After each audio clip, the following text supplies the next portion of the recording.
ಕೃಷ್ಣಾಯ ವಾಸುದೇವಾಯ ಹರಯೇ ಪರಮಾತ್ಮನೆ ಪ್ರಣತಕ್ಲೇಶನಾಶಾಯ ಗೋವಿಂದಾಯ ನಮೋ ನಮಃ. ವ್ಯಾಸಾಯ ಭವನಾಶಾಯ ಶ್ರೀಶಾಯ ಗುಣರಾಶಯೇ ಹೃದಯಾಯ ಶುದ್ಧವಿದ್ಯಾಯ ಮಧ್ವಾಯ ಚ ನಮೋ ನಮಃ. ಶ್ರೀ ಗುರುಭ್ಯೋ ನಮಃ. ಈ ವರ್ಷ ವಿಶ್ವಾವಸು ಸಂವತ್ಸರದ ಈ ಪರ್ವ ಸಮಯದಲ್ಲಿ ಇದೀಗ ಪರಶುರಾಮ ಜಯಂತಿ ಹಾಗೂ ಅಕ್ಷಯ ತೃತೀಯದ ಪರ್ವ ದಿವಸ ಬರ್ತಾ ಇದೆ. ಅಕ್ಷಯ ತೃತೀಯ ಇಡೀ ಸಂವತ್ಸರದಲ್ಲಿ ಅತ್ಯಂತ ಪವಿತ್ರವಾದಂಥ ಶ್ರೇಷ್ಠವಾದಂಥ ದಿವಸ. ಹಾಗಾಗಿ ಅಕ್ಷಯ ತೃತೀಯ ದಿವಸ ಮುಹೂರ್ತ ನೋಡಬೇಕಾಗಿಲ್ಲ ಎಂಬುದು ಒಂದು ನಂಬಿಕೆ. ಇಡೀ ವರ್ಷದಲ್ಲಿ 2 ದಿವಸ ಅತ್ಯಂತ ಶ್ರೇಷ್ಠವಾದಂಥ ದಿವಸ. ಒಂದು ವಿಜಯದಶಮಿ, ಮತ್ತೊಂದು ಅಕ್ಷಯ ತೃತೀಯ. ವಿಜಯದಶಮಿ ದಕ್ಷಿಣಾಯನದಲ್ಲಿ ಬರ್ತದೆ, ಅದೊಂದು ಅಲ್ಲಿ ಮೈನಸ್ ಪಾಯಿಂಟು. ಆದರೆ ಅಕ್ಷಯ ತೃತೀಯ ಅದು ಉತ್ತರಾಯಣದಲ್ಲಿ ಬರ್ತದೆ, ಅದು ಸಂಪೂರ್ಣವಾಗಿ ಪವಿತ್ರವಾದಂಥ ದಿವಸ. ವಿಶೇಷವಾಗಿ ಅವತ್ತು ಮುಹೂರ್ತ, ಸಂಪೂರ್ಣ ದಿವಸವೇ ಒಂದು ಒಳ್ಳೆಯ ಮುಹೂರ್ತ. ಅಂತಹ ಅಕ್ಷಯ ತೃತೀಯ ದಿವಸ ನಾವು ಏನು ಸತ್ಕಾರ್ಯ ಮಾಡ್ತೇವೆ ಅದಕ್ಕೆ ಅನಂತ ಫಲ.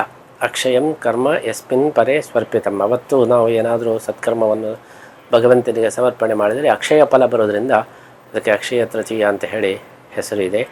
ಅಂತಹ ಪವಿತ್ರವಾದಂತಹ ದಿವಸದಲ್ಲಿ ನಾವು ಭಗವಂತನ ಸೇವೆಯನ್ನು ವಿಶೇಷವಾಗಿ ಮಾಡಿದರೆ ಅದಕ್ಕೆ ಅಕ್ಷಯ ಫಲ ದೊರೆಯುವುದರಲ್ಲಿ ಯಾವುದೇ ಸಂಶಯವಿಲ್ಲ.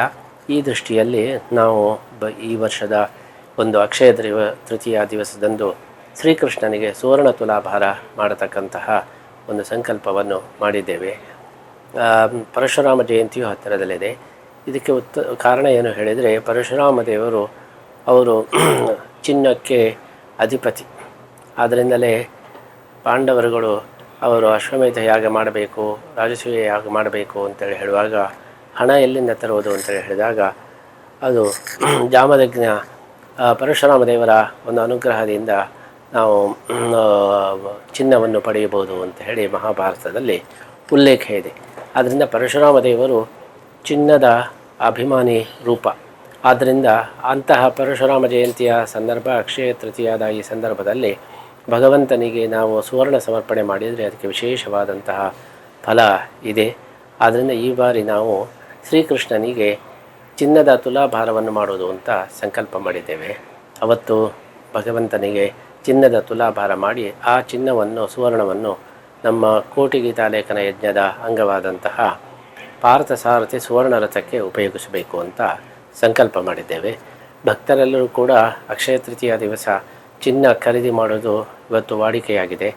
ಅಂತಹ ಒಂದು ಸಂದರ್ಭದಲ್ಲಿ ಕೃಷ್ಣ ಮಠದಲ್ಲಿ ನಡೀತಕ್ಕಂತಹ ಚಿನ್ನದ ತುಲಾಭಾರದಲ್ಲಿ ಶ್ರೀಕೃಷ್ಣನಿಗೆ ಚಿನ್ನವನ್ನು ಸಮರ್ಪಣೆ ಮಾಡಿ ಆಮೇಲೆ ಆ ಚಿನ್ನವನ್ನೇ ಪ್ರಸಾದವಾಗಿ ಅದರ ಭಾಗವನ್ನು ನಾವು ಕೊಡ್ತಾ ಇದ್ದೇವೆ. ಈ ಬಾರಿ ಯಾರು ತುಲಾಭಾರಕ್ಕೆ ಚಿನ್ನದ ಸಮರ್ಪಣೆ ಮಾಡ್ತಾರೋ ಅವರಿಗೆ ಮೂಲ ರೂಪಕ್ಕೆ, ಶ್ರೀಕೃಷ್ಣನ ರೂಪಕ್ಕೆ ಅಭಿಷೇಕ ಮಾಡಿದಂಥ, ಕನಕಾಭಿಷೇಕ ಮಾಡಿದಂತಹ ಚಿಕ್ಕದಾದಂತಹ ಸುವರ್ಣವನ್ನು ನಾವು ಕೊಡಬೇಕು ಅಂತ ಸಂಕಲ್ಪ ಮಾಡಿದ್ದೇವೆ. ಹಾಗಾಗಿ ಭಕ್ತರಿಗೆ ಅಕ್ಷಯ ತೃತೀಯ ದಿವಸ ಚಿನ್ನವನ್ನು ಖರೀದಿಸಬೇಕು ಎಂಬಂತಹ ಅಪೇಕ್ಷೆಗೂ ಕೂಡ ಒಂದು ಒಳ್ಳೆಯ ಅವಕಾಶ. ಅದರ ಜೊತೆಗೆ ಭಗವಂತನಿಗೆ ಚಿನ್ನವನ್ನು ಸಮರ್ಪಣೆ ಮಾಡುವ ಮೂಲಕ ನಾವು ಅಕ್ಷಯ ಫಲವನ್ನು ಕೂಡ ಪಡೆಯಲಿಕ್ಕೆ ಸಾಧ್ಯವಿದೆ. ಈ ದೃಷ್ಟಿಯಲ್ಲಿ ಅಕ್ಷಯ ತೃತೀಯ ದಿವಸ ಸಾಯಂಕಾಲ 4 ಗಂಟೆಗೆ ಶ್ರೀಕೃಷ್ಣನಿಗೆ ವೈಭವದ ತುಲಾಭಾರವನ್ನು ಸಮರ್ಪಣೆ ಮಾಡಬೇಕು ಅಂತ ಸಂಕಲ್ಪ ಮಾಡಿದ್ದೇವೆ. ಈ ಒಂದು ಅವಕಾಶವನ್ನು ಎಲ್ಲ ಭಕ್ತರು ಕೂಡ ಉಪಯೋಗಿಸಿಕೊಳ್ಬೇಕು. ಭಗವಂತನಿಗೆ ಚಿನ್ನವನ್ನು ಸಮರ್ಪಣೆ ಮಾಡಿ ಕೃಷ್ಣನಿಂದ ನಾವು ಸುವರ್ಣ ಪ್ರಸಾದವನ್ನು ಪಡೆದುಕೊಂಡರೆ ನಮ್ಮ ಇಡೀ ಸಂವತ್ಸರ ಅದು ಸುವರ್ಣಮಯ ಆಗುವುದರಲ್ಲಿ ಸಂಶಯವಿಲ್ಲ.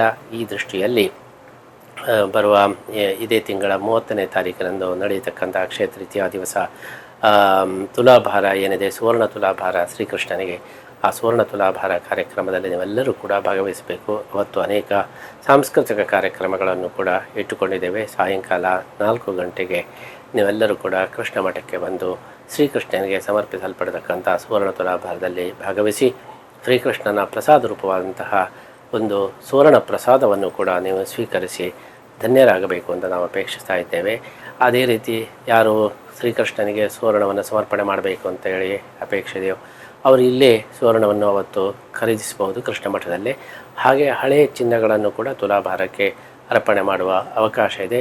ಅಂತಹ ಒಂದು ವಿಶೇಷ ಅವಕಾಶವನ್ನು ಎಲ್ಲ ಭಕ್ತರು ಕೂಡ ಉಪಯೋಗಿಸಿಕೊಳ್ಳಲಿ ಅಂತ ಹೇಳಿ ನಾವು ಹಾರೈಸ್ತಾ, ಆ ಮೂಲಕ ನಾವು ಪಾರ್ಥಸಾರಥಿ ಸುವರ್ಣ ರಥದ ಸೇವೆಯಲ್ಲಿಯೂ ಕೂಡ ಭಾಗಿಗಳಾಗಿ ಅದರ ಒಂದು ಪುಣ್ಯವನ್ನು ಕೂಡ ಪಡೆಯುವಂತಾಗುತ್ತದೆ. ಈ ದೃಷ್ಟಿಯಲ್ಲಿ ಇಂತಹ ಒಂದು ಸುವರ್ಣಾವಕಾಶವನ್ನು ಎಲ್ಲ ಭಕ್ತರು ಕೂಡ ಸದುಪಯೋಗಪಡಿಸಿಕೊಳ್ಬೇಕು ಅಂತ ನಾವು ಹಾರೈಸ್ತಾ ಇದ್ದೀವಿ.